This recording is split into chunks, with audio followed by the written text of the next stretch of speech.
because you think it's a good point. It's apropos. Absolutely. I'm watching the Democratic convention last night because I wanted to see Bill Clinton's speech. Now, and he's running through all the great things Hillary has done. Hang on. And I said this, and it's going to sound like I'm being mean and petty, and in fact may take away some of the credibility from anything that I say from this point forward. But I also said to Erin, I said, he had on about as much makeup last night as Peter Boyle in Young Frankenstein. He was spackled. You think so? He really was. Yeah, he was. Definitely. And I mean, love her or hate her.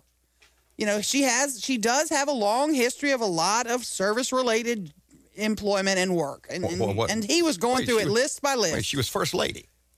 No, you didn't listen to his speech. Well, she's done a lot of things. What I heard in the speech was him telling me about, and this is the part Erin said I should relate. Yeah. He was telling me, and I was thinking, my God, just play Ed Sheeran songs in the background. Mm-hmm. Like he was telling their love story. Their love story. Okay, wait a second. You were in the White House and you were serviced by an intern under the desk, okay? And that's only one of the extramarital affairs we know about.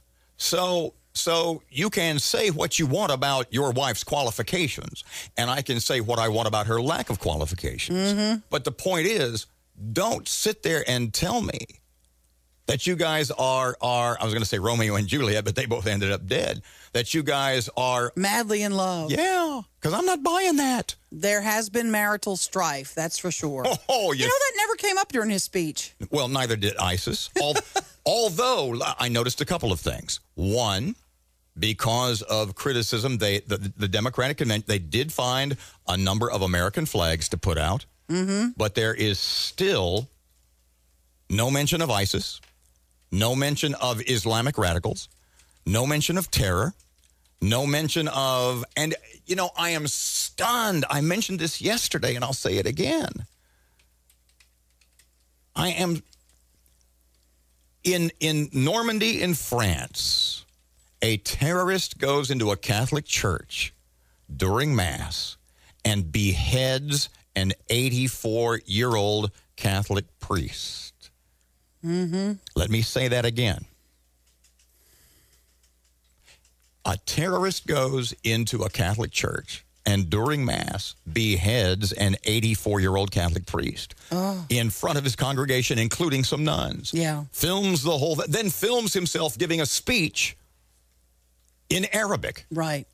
And yesterday morning, it wasn't the lead on Fox. And it was virtually ignored, at least the news I saw and read yesterday. And True. and there has not been one mention of terror threats at the Democratic Convention. And that, to me, that and border security, and it all ties together, open borders, open immigration, illegal immigration.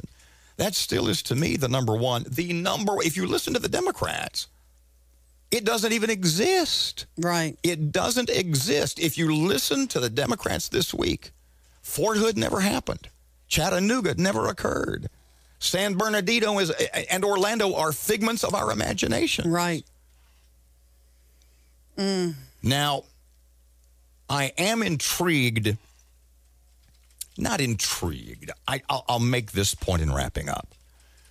That prior to the election of Barack Obama as president, we were told again and again and again, if you elect a black president, it will improve race relations.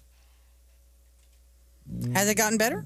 Would you say right now that race relations are improved? Probably worse than they've been in my lifetime. Well, the point I'm making is you're also hearing from the Clinton camp that if you elect Hillary president, then the glass ceiling and sexism will forever end. And I'm just saying, if you want to relate one to the other, that just doesn't connect. Yeah.